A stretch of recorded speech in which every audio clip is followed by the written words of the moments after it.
ನಮಸ್ಕಾರ ವೀಕ್ಷಕರೇ, ಈ ಸಲ 26th ಎಲೆಕ್ಷನ್ ಇದೆ. ಯಾರು ವೋಟ್ ಹಾಕಬೇಕು ಜನಕ್ಕೆ ಕನ್ಫ್ಯೂಷನ್. ಅದರಲ್ಲಿ ಈಗ ಎಲ್ಲರೂ ಮೀಡಿಯಾಗಳಲ್ಲಿ ತೋರಿಸ್ತಾ ಇರೋ ವಿಷಯಗಳನ್ನ ನೋಡ್ಬಿಟ್ಟು ಡಿಸೈಡ್ ಮಾಡ್ತಾ ಇರೋದು ಬಿಜೆಪಿಗೆ ವೋಟ್ ಹಾಕಬೇಕು ಅಂತ. ನಾನು ಕೂಡ ಯೋಚನೆ ಮಾಡ್ತಾ ಇದ್ದೆ ಯಾರು ವೋಟ್ ಹಾಕಬೇಕು, ಹೇಗೆ ಏನು ಅಂತ. ಆಗ ಫೈನಲ್ ಆಗಿ ನಮಗೆ ಗೊತ್ತಾಗಿದ್ದು ಏನಂದ್ರೆ, ಬಿಜೆಪಿ ಮೋದಿ ಅವರು ಒಂದು ಇಂಟರ್ವ್ಯೂ ಕೊಟ್ಟಿದ್ದಾರೆ. ಆ ಇಂಟರ್ವ್ಯೂ ನೋಡಿದ್ರೆ ಗೊತ್ತಾಗುತ್ತೆ, ಅಪರೂಪಕ್ಕೆ ಬಿಜೆಪಿನಲ್ಲಿ ಇರುವಂತ ಮೋದಿ ಅವರು, ನಮ್ಮ ದೇಶದ ಪ್ರಧಾನಿ ಅವರು, ಸುವರ್ಣ ಏಷ್ಯಾನೆಟ್ಗೆ ಒಂದು ಇಂಟರ್ವ್ಯೂ ಕೊಟ್ಟಿದ್ದಾರೆ. ಆ ಇಂಟರ್ವ್ಯೂನಲ್ಲಿ ಕಂಪ್ಲೀಟ್ ಆಗಿ ಎಕ್ಸ್ಪ್ಲೈನ್ ಮಾಡ್ತಾರೆ ಯಾವ ತರ ಇದೆ ರಾಜಕೀಯ, ಯಾವ ತರ ಅವ್ರನ್ನ ಆಟ ಆಡಿಸ್ತು, ಇನ್ನು ಅವ್ರ ರಾಜಕೀಯಕ್ಕೋಸ್ಕರ ಏನೇನ್ ಮಾಡ್ತಾ ಇದ್ದಾರೆ, ಮುಂದಿನ ಪ್ಲಾನ್ಗಳು, ಈ ಎಲ್ಲಾದ್ರ ಬಗ್ಗೆ ಅವ್ರು ಡಿಸ್ಕಸ್ ಮಾಡ್ತಾರೆ. ಅದರಲ್ಲೂ ಸೌತ್ ಇಂಡಿಯಾ ಇಂಪ್ರೂವ್ಮೆಂಟ್ ಯಾವ ತರ ಪ್ಲಾನ್ ಇಟ್ಕೊಂಡಿದ್ದಾರೆ ಅನ್ನೋದ್ರ ಬಗ್ಗೆ ಕ್ವಶನ್ಸ್ಗಳನ್ನ ಕೇಳೋದಕ್ಕೆಲ್ಲ ಉತ್ತರ ಕೊಡ್ತಾ ಹೋಗ್ತಾರೆ. ಇನ್ನ ಕೆಲವಷ್ಟು ಕ್ವಶನ್ಗಳು ನಡೀತಾ ಇತ್ತಲ್ಲ, ಇಡಿ ಇಟ್ಕೊಂಡು ಗೌರ್ಮೆಂಟ್ ಆಟ ಆಡ್ತಾ ಇದೆ ಅಂತ, ಅದಕ್ಕೊಂದು ಒಳ್ಳೆ ಉತ್ತರ ಕೊಟ್ರು. ಅವುಗಳ ಬಗ್ಗೆನೂ ನೀವು ಆ ಇಂಟರ್ವ್ಯೂನಲ್ಲಿ ನೋಡಿ ತಿಳ್ಕೊಬಹುದು. ಕೊನೆಗೆ ಇಂಟರ್ವ್ಯೂ ಎಲ್ಲ ನೋಡಾದ್ಮೇಲೆ ಅನ್ಸೋದು, ನಾವು ಬಿಜೆಪಿಗೆ ವೋಟ್ ಹಾಕಿದ್ರೆ ಮುಂದಿನ ದಿನಗಳು ಚೆನ್ನಾಗಿರುತ್ತೆ ಅಂತ. ಯಾಕೆ ಕಾಂಗ್ರೆಸ್ ಬೇಡ ಅಂತ ಕೇಳೋರು ಇರ್ತೀರಾ. ಕಾಂಗ್ರೆಸ್ ಬೇಡ ಅನ್ನೋದಕ್ಕೂ ಕಾರಣಗಳು ಹೇಳ್ಬೇಕಾಗತ್ತಲ್ಲ. ಒಂದೇ ಒಂದ್ಸಲ ಈ ವಿಡಿಯೋ ನೋಡಿ.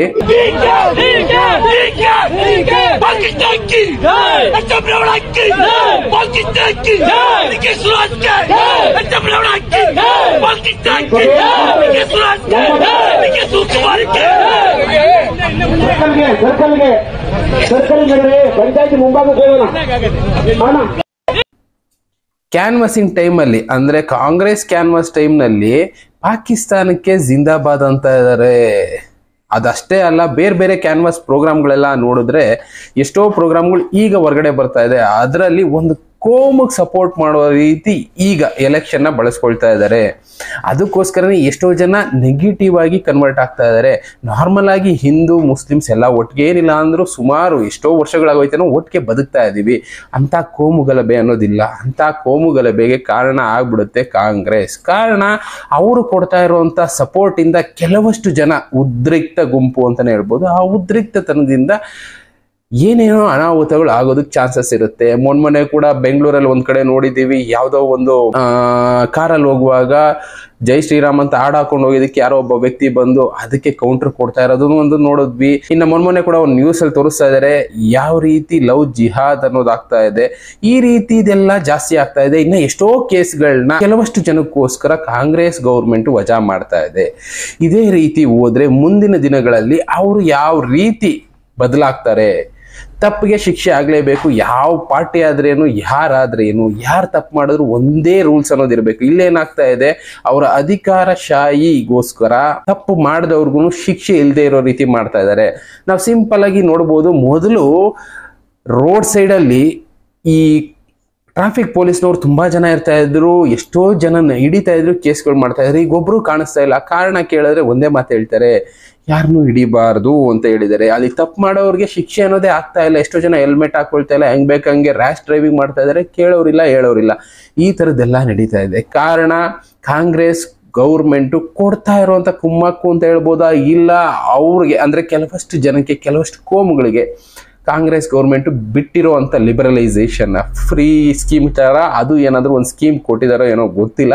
ಅದಕ್ಕೋಸ್ಕರನೇ ಈ ರೀತಿ ಇದೆಲ್ಲ ನಡೀತಾ ಇದೆ. ಇಲ್ಲೇನಾಗ್ತಾ ಇದೆ, ಬಿಜೆಪಿ ಬೇಕಾ ಕಾಂಗ್ರೆಸ್ ಬೇಕಾ ಅಂತ ಜನರಿಗೆ ತುಂಬಾ ಡೌಟ್ ಆಗೋಗ್ಬಿಟ್ಟಿತ್ತು. ಕರ್ನಾಟಕದಲ್ಲೇ ನಡೆದೋಯ್ತು. ಬಿಜೆಪಿ 40% ಕಮಿಷನ್, ಬೇರೆ ಬೇರೆ ಅವರು ಬಿಜೆಪಿನವರು ಕೆಲವಷ್ಟು ಗೋಲ್ಮಾಲ್ಗಳಲ್ಲಿ ಪಾಲ್ಗೊಂಡಿದ್ದು ನೋಡಿದೀವಿ. ಇನ್ನು ಕರೋನಾ ಟೈಮಲ್ಲೂ ಅಂತೂ ಬಿಜೆಪಿನವರು ಕೆಲವಷ್ಟು ಜನ ತುಂಬಾನೇ ದುಡ್ಡು ಮಾಡ್ಬಿಟ್ರು, ಯಾಮಾರಿಸಿ. ಅದನ್ನೆಲ್ಲ ಇಟ್ಕೊಂಡು ಜನಕ್ಕೆ ತೋರಿಸಿ ಇವ್ರು ಈ ತರ ಮಾಡಿದ್ರು, ಈ ತರ ಯಾಮಾರಿಸಿದ್ದಾರೆ ಅಂತ ಎಲ್ಲಾ ಕಣ್ಣು ಮುಂದೆ ಕಾಣಿಸ್ತಾ ಇದ್ದಿದ್ರಿಂದ ಜನ ಏನ್ ಮಾಡ್ಬಿಟ್ರು, ಕಾಂಗ್ರೆಸ್ ಕಡೆ ಮುಖ ತೋರಿಸಿದ್ರು. ಈಗ ಒಂದೂವರೆ ವರ್ಷದಲ್ಲಿ ಕಾಂಗ್ರೆಸ್ ಮಾಡ್ತಾ ಇರುವಂತ ಇದನ್ನೆಲ್ಲ ನೋಡ್ತಾ ಇದ್ರೆ ಬಹುಜನನ ತುಳಿಯುವಂತ ಕೆಲಸ ಮಾಡ್ತಾ ಇದೆ. ಅಂದ್ರೆ ಇಲ್ಲಿ ಏನ್ ಮಾಡ್ತಾ ಇದಾರೆ, ಅಲ್ಪಸಂಖ್ಯಾತರನ್ನ ಉದ್ಧಾರ ಮಾಡ್ತೀವಿ ಅಂತ ಎಲ್ಲಾ ಸ್ಕೀಮ್ಗಳನ್ನ ಕೆಲವಷ್ಟು ಜನಕ್ಕೆ ಮಾತ್ರ ಸೀಮಿತ ಮಾಡ್ತಾ ಇದಾರೆ. ಕೆಲವಷ್ಟು ಕೋಮುಗಳಿಗೆ ಸೀಮಿತ ಮಾಡಿ ಕೋಮು ಗಲಭೆಗೆ ಕಾರಣ ಆಗ್ತಾ ಇದೆ ಕಾಂಗ್ರೆಸ್. ಇಂಥ ಪಾರ್ಟಿ ಸೆಂಟ್ರಲ್ ಅಲ್ಲಿ ಬಂದ್ರೆ ಫ್ಯೂಚರ್ ಯಾವ ತರ ಇರುತ್ತೆ ಯೋಚನೆ ಮಾಡಿ.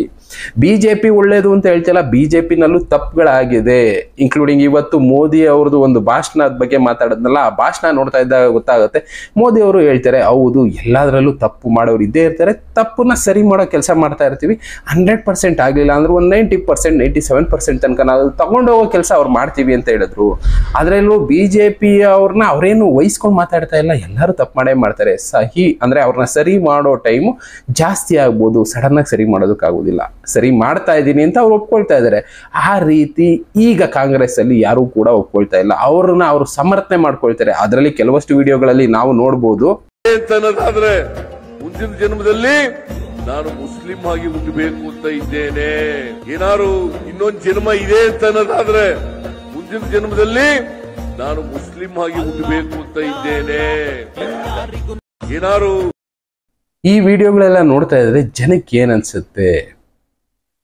ಒಂದು ಧರ್ಮಕ್ಕೋಸ್ಕರ, ಅಲ್ಪಸಂಖ್ಯಾತರಿಗೋಸ್ಕರ ಕಾಂಗ್ರೆಸ್ ಗೌರ್ಮೆಂಟ್ ಕೆಲಸ ಮಾಡ್ತಾ ಇದೆ. ಅದಕ್ಕೋಸ್ಕರನೇ ಜನ ಎಲ್ಲ ಈಗ ನಮ್ಗೆ ಬಿಜೆಪಿ ಬೇಕು ಅಂತ ಡಿಸೈಡ್ ಮಾಡ್ಕೊಂಡ್ಬಿಟ್ಟಿದ್ದಾರೆ. ಬಿಜೆಪಿ ಇರೋದ್ರಲ್ಲಿ ಒಳ್ಳೆ ಪಕ್ಷ, ಬಿಜೆಪಿ ಗೆದ್ರೆ ನಮ್ಮ ಫ್ಯೂಚರ್ ಚೆನ್ನಾಗಿರುತ್ತೆ ಅಂತ ಅದಕ್ಕೆ ಜನ ಹೇಳ್ತಾ ಇರೋದು. ಕಾರಣ ಕಾಂಗ್ರೆಸ್ ಇಷ್ಟು ವರ್ಷ ಅಧಿಕಾರ ನಡೆಸಿದೆ. ಈಗ ಕರ್ನಾಟಕದಲ್ಲಿ ಜನ ಏನ್ ಮಾಡಿದ್ರು, ನಮ್ಗೆ ಬಿಜೆಪಿ ಬೇಡ ಅಂತ ಕಾಂಗ್ರೆಸ್ನ ಚೂಸ್ ಮಾಡಿದ್ವಿ. ಈಗ ಅನ್ನಿಸ್ತಾ ಇದೆ ಕಾಂಗ್ರೆಸ್ನ ಚೂಸ್ ಮಾಡಿ ತಪ್ಪು ಮಾಡಿದ್ವೇನೋ. ಅದನ್ನ ಸರಿ ಮಾಡ್ಕೊಳ್ಳೋ ಚಾನ್ಸ್ ಇವಾಗ ಬರ್ತಾ ಇದೆ. ಮತ್ತೆ ಅದನ್ನ ಸರಿ ಮಾಡ್ಕೊಳ್ಳೋ ಕೆಲಸ ಮಾಡ್ಬೇಕಾಗತ್ತೆ. ಕಾರಣ ಕಾಂಗ್ರೆಸ್ ಯಾರ ಪರವಾಗಿದೆ? ಎಲ್ಲರ ಪರವಾಗಂತೂ ಇಲ್ಲ, ಇಲ್ಲಿ ಒಬ್ರು ಅಂತ ಅಲ್ಲ, ಎಷ್ಟೋ ಈ ತರದ್ದು ನಡೀತಾ ಇದೆ. ಕಾಂಗ್ರೆಸ್ ಅಲ್ಲಿ ಇರುವಂತವ್ರು ತುಂಬಾ ಜನ ಮಿನಿಸ್ಟ್ರಿಗಳು ಸಪೋರ್ಟ್ ಯಾರಿಗ್ ಮಾಡ್ತಾ ಇದ್ದಾರೆ?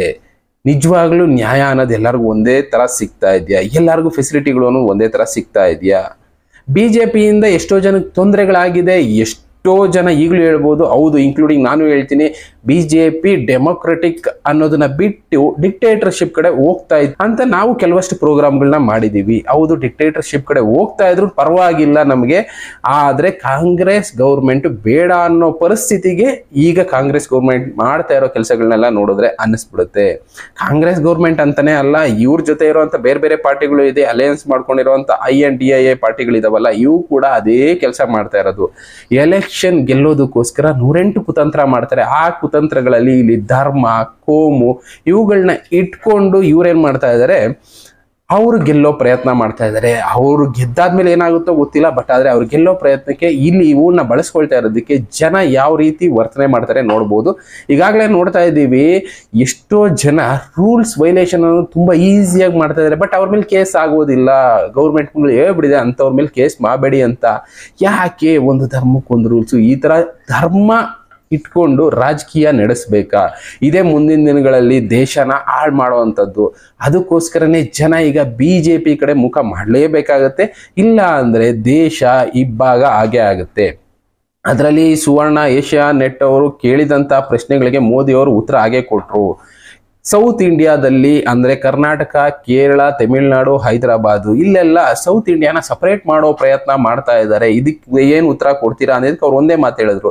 108 ಜನ 100 ಹೇಳ್ತಾ ಇರ್ತಾರೆ, ಆದ್ರೆ ನಾವು ಒಂದೇ ಪ್ಲಾನ್ ಇರೋದು. ಎಲ್ಲೇ ಹೋದ್ರು ಭಾರತ ಒಂದೇ ಆಗಿರುತ್ತೆ, ಭಾರತ್ ಮಾತಾ ಒಬ್ಳೇ ಆಗಿರ್ತಾಳೆ ಅಂತ ತುಂಬಾ ಚೆನ್ನಾಗಿ. ಅದು ಫಸ್ಟ್ ಟೈಮ್ ಇಂಟರ್ವ್ಯೂ ನಾನು ನೋಡಿರೋದು ಈಗ ಮೋದಿ ಅವ್ರದ್ದು. ಬಿಫೋರ್ PM ಆಗೋದಕ್ಕೆ ಮುಂಚೆ ಇಂಟರ್ವ್ಯೂಗಳು ಕೊಟ್ಟಿದ್ದಾರೆ, ಬಟ್ PM ಆದ್ಮೇಲೆ ನಾನು ಕನ್ನಡದವರು ಅದನ್ನು ನಮ್ಮ ಸುವರ್ಣ ಏಷ್ಯಾ ನೆಟ್ ಅವ್ರು ಹೋಗಿ ಇಂಟರ್ವ್ಯೂ ಮಾಡ್ತಾ ಇರೋದು. ಅವರು ಅದು ಮೋದಿ ಅವರು ಇಂಟರ್ವ್ಯೂಗೆ ಆನ್ಸರ್ ಮಾಡ್ತಾ ಇರೋದು, ಡೈರೆಕ್ಟ್ ಆನ್ಸರ್ಗಳು. ಇದೇ ಫಸ್ಟ್ ಟೈಮ್ ನೋಡಿದೆ. ಅದರಲ್ಲೂ ಇಡಿ ಪ್ರಶ್ನೆಗೆ ಒಂದು ಉತ್ತರ ಕರೆಕ್ಟ್ ಆಗಿ ಕೊಟ್ರು. ಅದನ್ನ ಕೇಳಿದ್ರೆ ಜನಕ್ಕೆ ಅರ್ಥ ಆಗುತ್ತೆ. ಇಡಿನ ನೀವು ಬಳಸ್ಕೊಳ್ತಾ ಇದ್ದೀರಾ, ಆಪೋಸಿಷನ್ಗಳನ್ನ ಹಾಳು ಮಾಡೋ ಪ್ರಯತ್ನ ಮಾಡ್ತಾ ಇದ್ದೀರಾ, ಕಟ್ಟಾಕೋ ಪ್ರಯತ್ನ ಮಾಡ್ತಾ ಇದ್ದೀರಾ ಅಂತ ಕೇಳಿದ ಪ್ರಶ್ನೆಗೆ ಅವ್ರು ಉತ್ತರ ಕೊಟ್ಟಿದ್ದು ಒಂದೇ. TC ಆದ ಒಂದು ರೈಲ್ವೆ ಸ್ಟೇಷನ್ ಅಲ್ಲಿ ಏನ್ ಕೆಲಸ ಮಾಡ್ತಾನೋ ಆ ಕೆಲಸನ ಇಡಿ ಮಾಡ್ತಾ ಇದೆ. ಅಲ್ಲಿಗೆ ನಾನು ಯಾವುದೇ ರೀತಿ ಇಂಟರ್ಫಿಯರ್ ಆಗೋದಿಲ್ಲ. ಇನ್ಕ್ಲೂಡಿಂಗ್ ನಮ್ಮ ಕ್ಯಾಬಿನೆಟ್ ಅಂದ್ರೆ ಬಿಜೆಪಿನಲ್ಲೂ ಕೂಡ ಕೆಲವಷ್ಟು ಜನ ಇದ್ದಾರೆ, ಅವ್ರಿಗೂ ಶಿಕ್ಷೆ ಆಗುತ್ತೆ, ಬಟ್ ಆದ್ರೆ ಕಾಯ್ಬೇಕಾಗತ್ತೆ ಅಂತ ಸಿಂಪಲ್ ಆಗಿ ಉತ್ತರ ಹೇಳಿದ್ರು. ಬಟ್ ಇವಾಗಲೇ ಆಗುತ್ತೆ ಅಂತ ಹೇಳ್ತಾ ಇಲ್ಲ, ಕಾಯ್ಬೇಕಾಗತ್ತೆ. ಎಲ್ಲದಕ್ಕೂ ಒಂದು ಟೈಮ್ ಅನ್ನೋದು ಬಂದೇ ಬರುತ್ತೆ. ಆ ಟೈಮ್ ಅನ್ನೋದು ಬಂದಾಗ ಸರಿ ಆಗೋ ಕೆಲಸ ಆಗೇ ಆಗುತ್ತೆ, ಬಟ್ ಕಾಯ್ಬೇಕಾಗತ್ತೆ. ಸಡನ್ ಆಗಿ ಯಾವ್ದನ್ನು ಎಕ್ಸ್ಪೆಕ್ಟೇಷನ್ ನಾವು ಇಟ್ಕೊಳಕ್ ಆಗೋದಿಲ್ಲ ಅಂತಾನೆ ಉತ್ತರ ಕೊಟ್ರು. ಇನ್ನು ಎಷ್ಟೊಂದು ಪಾಯಿಂಟ್ಗಳನ್ನ ಡಿಸ್ಕಸ್ ಮಾಡಿದ್ರು. ಫಸ್ಟ್ ಟೈಮ್ ನಾನು ಅದೇ ಹೇಳ್ತಾ ಇದ್ದೀನಲ್ಲ, ಫಸ್ಟ್ ಟೈಮ್ ಡೈರೆಕ್ಟ್ ಇಂಟ್ರಾಕ್ಷನ್ ಅಲ್ಲಿ ಅವ್ರು ಡಿಸ್ಕಸ್ ಮಾಡಿದ ವಿಷಯಗಳು ತುಂಬಾನೇ ಇದಾವೆ. ಸೌತ್ ಇಂಡಿಯಾ ಫೆಸಿಲಿಟಿಗಳಿಗೆ ಇಂಪಾರ್ಟೆನ್ಸ್ ಅಷ್ಟೊಂದು ಕೊಡ್ತಾ ಇಲ್ಲ, ಅಂದ್ರೆ ನಾರ್ತ್ ಇಂಡಿಯಾ ಕೊಡೋ ಅಷ್ಟು ಇಂಪಾರ್ಟೆನ್ಸ್ ಸೌತ್ ಇಂಡಿಯಾ ಯಾಕೆ ಕೊಡ್ತಾ ಇಲ್ಲ ಅಂತ ಕೇಳಿದಕ್ಕೂ ಉತ್ತರ ಕೊಟ್ರು. ಸೌತ್ ಇಂಡಿಯಾಗೂ ಇಂಪಾರ್ಟೆನ್ಸ್ ಕೊಡ್ತಾ ಇದ್ದೀವಿ, ಜನಸಂಖ್ಯೆ ಆಧಾರದ ಮೇಲೆ ಎಲ್ಲಿ ಜನಸಂಖ್ಯೆ ಜಾಸ್ತಿ ಇದೆ ಅಲ್ಲಿ ಸ್ವಲ್ಪ ಜಾಸ್ತಿ ಇಂಪಾರ್ಟೆನ್ಸ್ ಕೊಟ್ಟಿದ್ದೀವಿ. ಆದ್ರೆ ಇಲ್ಲಿರುವಂತ ಗೌರ್ಮೆಂಟ್ಗಳು ಮೀಡಿಯಾಗಳು ತೋರಿಸ್ತಾ ಇರೋದೇನು ಸೌತ್ ಇಂಡಿಯಾಗೆ ಏನು ಸಿಕ್ಕಿಲ್ಲ ಅಂತ. ಅದನ್ನ ಅವ್ರು ಎಕ್ಸ್ಪ್ಲೇನ್ ಮಾಡಿದ್ರು. ಕರ್ನಾಟಕಕ್ಕೆ 3 ಲಕ್ಷ ಕೋಟಿ ಕೊಟ್ಟಿದ್ದೀವಿ, ಕೇರಳಗೆ ಎಷ್ಟು ಕೊಟ್ಟಿದ್ದಾರೆ, ತಮಿಳ್ನಾಡಿಗೆ ಎಷ್ಟು ಕೊಟ್ಟಿದ್ದಾರೆ, ಒಂದೊಂದನ್ನು ಲೆಕ್ಕಾಚಾರ ಹೇಳ್ತಾ ಇದ್ದಾರೆ. ಅದನ್ನ ಕೇಳ್ತಾ ಇದ್ರೆ ಇಂಟರ್ವ್ಯೂನ ನಿಮ್ಗೆ ಅರ್ಥ ಆಗುತ್ತೆ. ಅದರಲ್ಲೂ ಅಜಿತ್ ಹನುಮಂತನವರು ಒಂದು ಪ್ರಶ್ನೆ ಕೇಳಿದ್ದಕ್ಕೆ ಉತ್ತರ ಕೊಟ್ಟರು. ನಮ್ಮ ಕರ್ನಾಟಕ ಬರ ಪರಿಸ್ಥಿತಿ ಬಗ್ಗೆ ಸುಪ್ರೀಂ ಕೋರ್ಟ್ ಮಾತಾಡ್ತಾ ಇದೆ, ನೀವ್ ಯಾಕೆ ಯೋಚನೆ ಮಾಡ್ತಾ ಇಲ್ಲ ಅಂತ. ಅದಕ್ಕೂ ಕೂಡ ಅದರಲ್ಲಿ ಉತ್ತರ ಕೊಟ್ಟಿದ್ದಾರೆ. ಅದರಲ್ಲೂ ಮೇನ್ ಆಗಿ ಇಂಟ್ರಾಕ್ಷನ್ ಅಲ್ಲಿ ಕರ್ನಾಟಕ, ಕೇರಳ, ತಮಿಳುನಾಡು ಈ ಸರೌಂಡಿಂಗ್ ಸೌತ್ ಸ್ಟೇಟ್ಸ್ ಗಳ ಬಗ್ಗೆನೇ ತುಂಬಾನೇ ಡಿಸ್ಕಷನ್ ಆಗಿದೆ. ಇದನ್ನ ನೀವು ಒಂದ್ಸಲ ನೋಡಿ. ಅದಾದ್ಮೇಲೆ ಇನ್ನೊಂದು ಮಾತು ಹೇಳ್ತಾರೆ, ಜನ ಬದಲಾಗಿದ್ದಾರೆ, ಜನರಿಗೆ ಅರ್ಥ ಆಗಿದೆ ಯಾವ್ದು ಸರಿ ಯಾವ್ದು ತಪ್ಪು, ಯಾರನ್ನ ಗೆಲ್ಸಿದ್ರೆ ಮುಂದಿನ ಫ್ಯೂಚರ್ ಚೆನ್ನಾಗಿರುತ್ತೆ ಅಂತ. ಜನ ಹೌದು ಈಗ ಬದಲಾಗ್ತಾ ಇದ್ದಾರೆ, ತಿಳ್ಕೊಳ್ತಾ ಇದ್ದಾರೆ ಯಾವ್ದು ಸರಿ ಯಾವ್ದು ತಪ್ಪು ಅಂತ. ಬಿಜೆಪಿ ಸರಿ ಅಂತ ಒಪ್ಕೊಳ್ದಿರೋರು ತುಂಬಾ ಜನ ಇದ್ದಾರೆ. ನಾನೂ ಒಪ್ಕೊಳ್ಳೋದಿಲ್ಲ ಬಿಜೆಪಿ ಸರಿ ಅಂತ. ಆದ್ರೆ ಈಗಿರುವಂತ ಭಾರತದಲ್ಲಿ ನಮ್ಮ ದೇಶದಲ್ಲಿ ಇರುವಂತ ಪಕ್ಷಗಳಲ್ಲಿ ಬಿಜೆಪಿ ಬೆಸ್ಟ್ ಅಂತ ಒಪ್ಕೋಬೇಕಾಗತ್ತೆ. ಕಾರಣ ಬಿಜೆಪಿನಲ್ಲಿ ಬೇರೆ ಅಂದ್ರೆ ಈ ಅಕ್ಕಿಯಲ್ಲಿ ಕಲಬೆರಕೆ ಅನ್ನೋದು ಯಾವ ತರ ಇರುತ್ತೋ ಬಿಜೆಪಿನಲ್ಲೂ ಕೂಡ ಆ ತರ ಕಲಬೆರಕೆ ಅನ್ನೋದು ಇದ್ದೇ ಇದೆ. ಒಳ್ಳೆಯವರು ಇದ್ದಿದ್ ಕಡೆ ಕೆಟ್ಟವ್ರು ಇದ್ದೇ ಇರ್ತಾರೆ ಅಂತಾರಲ್ಲ, ಆ ರೀತಿ 100 ಜನದಲ್ಲಿ ಒಂದು 10-15 ಜನ ಈ ಕ್ರಿಮಿನಲ್ಸ್ಗಳಾಗ್ಬೋದು, ಇನ್ನ ಈ ಕರಪ್ಷನ್ ಅಲ್ಲಿ ಇನ್ವಾಲ್ವ್ ಆಗಿರೋರು ಇದ್ದೇ ಇರ್ತಾರೆ. ಕಾಂಗ್ರೆಸ್ ಅಲ್ಲೂ ಇದ್ರು, ಈಗ ಬಿಜೆಪಿನಲ್ಲೂ ಇದ್ದಾರೆ. ಅದನ್ನ ಒಪ್ಕೊಳ್ಳೇಬೇಕಾಗತ್ತೆ. ಅದು ಸರಿ ಮಾಡೋ ಕೆಲಸ ಲೇಟ್ ಆಗ್ಬಹುದು, ಬಟ್ ಆದ್ರೆ ಇರೋದ್ರಲ್ಲಿ ಬೆಸ್ಟ್ ಪಾರ್ಟಿ ಫ್ಯೂಚರ್, ಭಾರತದ ಫ್ಯೂಚರ್ಗೆ ಬಿಜೆಪಿ ಬೇಕು ಅಂತಾನೆ ಈಗ ನಾನು ಹೇಳೋದಕ್ಕೆ ಇಷ್ಟಪಡ್ತೀನಿ. ಅದರಲ್ಲೂ ಫಾರಿನ್ ಟ್ರಿಪ್ಸ್ಗಳ ಬಗ್ಗೆ ಕೆಲವಷ್ಟು ಕ್ವಶನ್ಗಳನ್ನ ಕೇಳಿದ್ರು. ತುಂಬಾ ಫಾರಿನ್ ಟ್ರಿಪ್ಸ್ ಮಾಡ್ತಾ ಇರ್ತಿರಲ್ಲ, ಇದು ಸರಿನಾ ಅಂತ. ಅದಕ್ಕೆ ಅವರು ಒಂದು ಉತ್ತರ ಕೊಟ್ಟರು. ತುಂಬಾನೇ ಎಲ್ಲರಿಗೂ ಇಷ್ಟ ಆಗುವಂತ ಉತ್ತರ ಏನಂದ್ರೆ, ಭಾರತದವರು ಬೇರೆ ಬೇರೆ ದೇಶದಲ್ಲಿ ಕೆಲಸ ಮಾಡ್ತಾ ಇದ್ದಾರೆ. ಬೇರೆ ದೇಶದಲ್ಲಿ ಕೆಲಸ ಮಾಡ್ತಾ ಇರೋರ ಸೇಫ್ಟಿನ ನಾವು ಗಮನಿಸ್ಕೋಬೇಕು. ಅಂದ್ರೆ ನಾವು ಆ ಭಾರತ ದೇಶದ ಸಂಪರ್ಕ ಆ ದೇಶಗಳ ಜೊತೆ ಚೆನ್ನಾಗಿ ಇಟ್ಕೊಂಡಾಗ ಮಾತ್ರ ಅಲ್ಲಿರುವಂತ ಭಾರತೀಯರ ಸೇಫ್ಟಿ ಇರುತ್ತೆ. ಅದಕ್ಕೋಸ್ಕರನೇ ಭಾರತ ಸುತ್ತಮುತ್ತ ಇರೋ ದೇಶಗಳು, ಬೇರೆ ಬೇರೆ ದೇಶಗಳಿಗೆ ಅವಾಗ ವಿಸಿಟ್ ಮಾಡ್ತಾ ಇದ್ದೀನಿ. ಇದರಿಂದ ಏನಾಗುತ್ತೆ, ಭಾರತದ ಜೊತೆ ಒಳ್ಳೆ ರಿಲೇಶನ್ಶಿಪ್ ಇರುತ್ತೆ. ಯಾವುದೇ ಟೈಮಲ್ಲಿ ಆಗ್ಬೋದು, ಕರೋನಾ ಆಗ್ಬೋದು, ಎಮರ್ಜೆನ್ಸಿ ಟೈಮ್ನಲ್ಲಿ ಆಗ್ಬೋದು, ಅಲ್ಲಿರುವಂತ ಇಂಡಿಯನ್ಸ್ ಭಾರತೀಯರನ್ನ ವಾಪಸ್ ಕರ್ಕೊಳ್ಳೋದಕ್ಕೆ ತುಂಬಾ ಈಸಿ ಆಗುತ್ತೆ. ಅದಕ್ಕೋಸ್ಕರನೇ ನಾನು ಈ ಕೆಲಸ ಮಾಡ್ತಾ ಇದ್ದೀನಿ. ಎಷ್ಟು ಆಕ್ಯುರೇಟ್ ಆಗಿ ಆ ಉತ್ತರಗಳನ್ನ ಕೊಡ್ತಾ ಇದ್ರು ಅಂದ್ರೆ ಆ ಪ್ರಶ್ನೆಗಳಿಗೆ, ನೀವು ಪ್ರೋಗ್ರಾಮ್ ನೋಡಿದ್ರೆ ಮಾತ್ರ ಗೊತ್ತಾಗುತ್ತೆ. ಹಿಂದಿನಲ್ಲಿದೆ, ಕೆಲವಷ್ಟು ವಿಷಯಗಳು ಅರ್ಥ ಆಗದೆ ಇರಬಹುದು, ಬಟ್ ಆದ್ರೆ ಆ ಪ್ರೋಗ್ರಾಮ್ ನೋಡ್ತಾ ನೋಡ್ತಾ ನಿಮ್ಗೆ ಕ್ಲೀನ್ ಆಗಿ ಅರ್ಥ ಆಗುತ್ತೆ. ಇನ್ನ ಅದ್ರ ಜೊತೆಗೆ ಆನ್ಲೈನ್ ಗೇಮಿಂಗ್ ಬಗ್ಗೆನೂ ಪ್ರಶ್ನೆ ಕೇಳಿದ್ರು. ಆನ್ಲೈನ್ ಗೇಮಿಂಗ್ ಯಾಕೆ ಪ್ರಮೋಟ್ ಮಾಡ್ತಾ ಇದ್ದೀರಾ ನೀವು ಅಂತ ಕೆಲವಷ್ಟು ಪ್ರಶ್ನೆಗಳಿಗೆ ಅದಕ್ಕೂ ಹಾಗೇ ಉತ್ತರ ಕೊಟ್ರು. ನೋಡಿ, ಆನ್ಲೈನ್ ಗೇಮಿಂಗ್ ಅನ್ನೋದು ಬೇರೆ ದೇಶದವ್ರ ಕಂಟ್ರೋಲ್ ಅಲ್ಲಿ ಇದೆ. ಯಾಕೆ ನಮ್ಮ ದೇಶದ ಮಕ್ಕಳು, ನಮ್ಮ ದೇಶದವರು ಬೇರೆಯವ್ರ ಕಂಟ್ರೋಲ್ ಅಲ್ಲಿ ಇರಬೇಕು, ಅವ್ರಿಗೆ ಆದಾಯನ ಮಾಡ್ಕೊಡ್ಬೇಕು. ಆ ಆದಾಯ ನಮ್ಮ ದೇಶಕ್ಕೆ ಯಾಕೆ ಬರಬಾರ್ದು, ಅದ್ರ ಬಗ್ಗೆ ಯೋಚನೆ ಮಾಡಿ ಆನ್ಲೈನ್ ಗೇಮಿಂಗ್ಗೆ ಇಂಪಾರ್ಟೆನ್ಸ್ ಕೊಡ್ತಾ ಇದ್ದೀನಿ ಅಂತಾನು ಹೇಳಿದ್ರು. ಅದ್ರ ಜೊತೆಗೆ ಇನ್ನ ಬೇರೆ ಬೇರೆ ಉತ್ತರಗಳನ್ನ ಕೊಡ್ತಾ ಹೋದ್ರು. ಅದ್ರಲ್ಲಿ ಏನು ಅಂದ್ರೆ, ಸಂಸ್ಕಾರನ ಆನ್ಲೈನ್ ಗೇಮಿಂಗ್ ಇಂದನೂ ಇನ್ಕ್ರೀಸ್ ಮಾಡ್ಬೋದು. ಕರ್ನಾಟಕದ ಯಾವುದೋ ಒಂದು ಗೇಮಿಂಗ್ ಬಗ್ಗೆ ಮಾತಾಡಿದ್ರು. ಅದ್ರಲ್ಲಿ ಏನು ಅಂದ್ರೆ, ಕೆರೆ ಕ್ಲೀನಿಂಗ್ ಬಗ್ಗೆ ಒಂದು ಗೇಮ್ ಯಾರೋ ಒಂದು ಮಾಡಿದಾರಂತೆ. ಆ ಗೇಮಿಂಗ್ ನ ಮಕ್ಳು ಆಡ್ತಾ ಕೆರೆ ಕ್ಲೀನಿಂಗ್ ಬಗ್ಗೆ ಅವ್ರಿಗೆ ಅರಿವು ಅನ್ನೋದು ಬರುತ್ತೆ. ಇದ್ರ ಬಗ್ಗೆ ಮಕ್ಕಳು ತಿಳ್ಕೊಳ್ತಾರೆ. ಇದಕ್ಕೋಸ್ಕರ ನಾನು ಅದಕ್ಕೆ ಇಂಪಾರ್ಟೆನ್ಸ್ ಕೊಡ್ತಾ ಇದ್ದೀನಿ ಅಂತ ಒಂದೊಂದು ಪ್ರಶ್ನೆಗೂ ಒಂದೊಂದು ಉತ್ತರಗಳನ್ನ ರೆಡಿ ಇದೆಯೇನೋ ಅನ್ನೋ ಉತ್ತರಗಳು ಸಿಕ್ಕಿದ್ವು. ಅಲ್ಲಿ ಎಲ್ಲಾರ್ ಮನ್ಸಲ್ಲೂ ಬಂದೇ ಬರುತ್ತೆ ಪ್ರಶ್ನೆಗಳು. ಇಡಿ ಇಟ್ಕೊಂಡು ಆಟ ಆಡ್ತಾ ಇದ್ದಾರೆ, ಇನ್ನ ಆನ್ಲೈನ್ ಗೇಮಿಂಗ್ ಮಾಡ್ಕೊಂಡು ಏನೇನೋ ಮಾಡ್ತಾ ಇದ್ದಾರೆ, CBI ಇಟ್ಕೊಂಡು ಆಟ ಆಡ್ತಾ ಇದ್ದಾರೆ. ಈ ತರ ಪ್ರಶ್ನೆಗಳು ನಮಗೂ ಇತ್ತು. ಡಿಕ್ಟೇಟರ್ಶಿಪ್ ನಡೆಸ್ತಾ ಇದ್ದಾರೆ ಅನ್ನೋ ಪ್ರಶ್ನೆಗಳಿತ್ತು. ಇಷ್ಟು ದಿನ ಆದ್ಮೇಲೆ ಅದಕ್ಕೆಲ್ಲ ಉತ್ತರ ಕೊಡೋ ಪ್ರಯತ್ನ ಅವ್ರು ಮಾಡಿದ್ದಾರೆ. ನಂಬೋರು ನಂಬೋದು, ನಮ್ದೇ ಇರೋರು ಬಿಡಬಹುದು. ಆ ವಿಡಿಯೋ ನೋಡಿದಾಗ ಎಲ್ಲರಿಗೂ ಅನ್ಸುತ್ತೆ ಓಕೆ, ಒಂದು 90% ಇರೋದ್ರಲ್ಲಿ ಬಿಜೆಪಿ ಬಿಟ್ರೆ ಇನ್ನೊಂದು ಪಾರ್ಟಿ ಇಲ್ಲ. ಬೇರೆ ಕಾಂಗ್ರೆಸ್ ಪಾರ್ಟಿ ಕೋಮುವಾದಿ ಪಾರ್ಟಿ ಆಗಿ ಬದಲಾಗ್ತಾ ಇದೆಯೇನೋ ಅದನ್ನು ಅವ್ರು ಹೇಳಿದ್ರು. ಕಾಂಗ್ರೆಸ್ ಪಾರ್ಟಿ ತುಂಬಾ ಒಳ್ಳೆ ಪಾರ್ಟಿ ಆಗಿತ್ತು ಒಂದು ಕಾಲಕ್ಕೆ.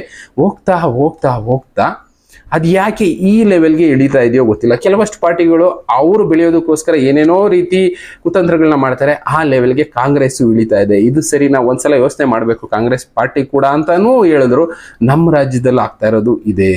ಫೈನಲ್ ಆಗಿ ನನಗನ್ಸಿದ್ದು, ಬಿಜೆಪಿಗೆ ವೋಟ್ ಮಾಡೋದ್ರಿಂದ ಮುಂದಿನ ದಿನಗಳು ಚೆನ್ನಾಗಿರುತ್ತೆ. ಹಿಂದೂ ಮುಸ್ಲಿಮ್ಸ್ ಭಾರತದಲ್ಲಿ ಬದುಕೋದಕ್ಕೆ ಒಂದು ಒಳ್ಳೆ ವ್ಯವಸ್ಥೆ ಅನ್ನೋದಿರುತ್ತೆ. ಹಿಂದೂ ಮುಸ್ಲಿಂ ಅಂತ ಅಲ್ಲ, ಹಿಂದೂ ಮುಸ್ಲಿಂ ಕ್ರಿಶ್ಚಿಯಾನಿಟಿ ಆಗ್ಬೋದು, ಎಲ್ಲಾ ಧರ್ಮದವರು ಬದುಕೋದಕ್ಕೆ ಒಂದು ಒಳ್ಳೆ ವ್ಯವಸ್ಥೆನ ಕಟ್ಕೊಡೋ ಪ್ರಯತ್ನ ಮಾಡ್ತಾ ಇದ್ದಾರೆ. ಇಂಪ್ರೂವ್ಮೆಂಟ್ ಕಡಿಮೆ ಆಗಬಹುದು, ಇನ್ನ ಆರೋಪಗಳು 100 ಬರ್ಬೋದು. ಆರೋಪಗಳು ಇಲ್ಲದೆ ಇರೋ ಪಾರ್ಟಿನೇ ಇಲ್ಲ. ಅದರಲ್ಲೂ BJPನಲ್ಲೂ ಆರೋಪಗಳಿದೆ. ನಾನು ಲಾಸ್ಟ್ ಟೈಮ್ ಒಂದು ಪ್ರೋಗ್ರಾಮಲ್ಲೂ ಡಿಸ್ಕಸ್ ಮಾಡಿದ್ದೆ. BJP ಮಾಡೋದೆಲ್ಲ ಸರಿ ಅಂತ ಒಪ್ಕೊಳ್ಳೋದಕ್ಕಾಗೋದಿಲ್ಲ. ಆದರೂ ಕೂಡ ಈಗಿರುವಂಥ ಪ್ರೆಸೆಂಟ್ ಸಿಚುವೇಶನ್ ಅಲ್ಲಿ ಭಾರತದ ಚುಕ್ಕಾಣಿ ಏನಾದರೂ ಕಾಂಗ್ರೆಸ್ ಕೈಗೆ ಇಲ್ಲ ಬೇರೆ ಅದು ಇದು ಮಿಕ್ಸ್ ಇಂಡಿಯನ್ ಅಲಿಯನ್ಸ್ ಪಾರ್ಟಿ ಕೈಗೆ ಹೋಯ್ತು ಅಂದರೆ ಭಾರತ ಛಿದ್ರ ಆಗೋದ್ರಲ್ಲಿ ಇನ್ನೊಂದು ಮಾತಿಲ್ಲ. ಅದಕ್ಕೋಸ್ಕರ BJP ಓಟ್ ಹಾಕಿದ್ರೆ ಭಾರತ ಒಂದಾಗೇ ಇರುತ್ತೇನೋ, ಒಂದು ಒಳ್ಳೆ ದಾರಿ ಇಟ್ಕೊಂಡು ಮುನ್ನುಗ್ಗುತ್ತೇನೋ ಅಂತ ಪ್ರಯತ್ನಕ್ಕೆ ನಾವು ಕೂಡ ಕೈ ಜೋಡಿಸೋಣ ಅಂತ ಹೇಳ್ತಾ ಇನ್ನ ಬೇರೆ ವಿಷಯಗಳನ್ನ ಮುಂದಿನ ದಿನಗಳಲ್ಲಿ ಡಿಸ್ಕಸ್ ಮಾಡ್ತಾ ಹೋಗ್ತೀನಿ. 26ನೇ ತಾರೀಕು ಮೇ 7ನೇ ತಾರೀಕು ಓಟ್ ಹಾಕೋದನ್ನ ಮರಿಬೇಡಿ. ಆದಷ್ಟು ನಿಮ್ಮ ಕ್ಷೇತ್ರದಲ್ಲಿ ಯಾರು ಒಳ್ಳೆ ವ್ಯಕ್ತಿ ಇದ್ದಾರೆ ನೋಡೇ ಓಟ್ ಹಾಕಿ. ಕೊನೆಗೆ ಯಾರು ಇಲ್ಲ ಅಂದಾಗ ಅಂತ ಒಳ್ಳೆ ವ್ಯಕ್ತಿ BJPಗೆ ಓಟ್ ಹಾಕ್ಬೇಕಾಗತ್ತೆ. ನಾನಿಲ್ಲಿ ಯಾವುದೇ ಪಕ್ಷದ ಪರ ಯಾವುದೇ ವ್ಯಕ್ತಿ ಪರ ಮಾತಾಡ್ತಾ ಇಲ್ಲ, ಒಂದು ಒಳ್ಳೆ ಉದ್ದೇಶ ಇಟ್ಕೊಂಡು ಮಾತಾಡ್ತಾ ಇರೋದು. ಮುಂದಿನ ಫ್ಯೂಚರ್ ಚೆನ್ನಾಗಿರಬೇಕು ಅಂದ್ರೆ ಈಗಿರೋ ಕಂಡೀಷನ್ಗಳನ್ನ ಸುತ್ತಮುತ್ತ ನೋಡ್ತಾ ಇರೋ ಕಂಡೀಷನ್ಗಳನ್ನ ನೋಡಿ ಅರ್ಥ ಮಾಡ್ಕೋಬೇಕಾಗತ್ತೆ. ಯಾರು ಓಟ್ ಹಾಕ್ಬೇಕು ಯಾರು ಓಟ್ ಹಾಕ್ಬಾರ್ದು ಅಂತ. ಇನ್ನು ಉಳಿದಿದ್ದು ಓಟ್ ಹಾಕೋರು ನಿಮಗೆ ಬಿಟ್ಟಿದ್ದು, ಇನ್ನೊಂದು ವಾರದಲ್ಲಿ ವೋಟಿಂಗ್ ಬಂದೇ ಬಿಡುತ್ತೆ. ಓಟ್ ಹಾಕುವಾಗ ಒಂದು ಸಲ ಯೋಚನೆ ಮಾಡಿ ಓಟ್ ಹಾಕಿ, ಒಳ್ಳೆ ಫ್ಯೂಚರ್ಗೋಸ್ಕರ ಓಟ್ ಹಾಕಿ. Thank you. ಮತ್ತೆ ಸಿಗೋಣ. Good by.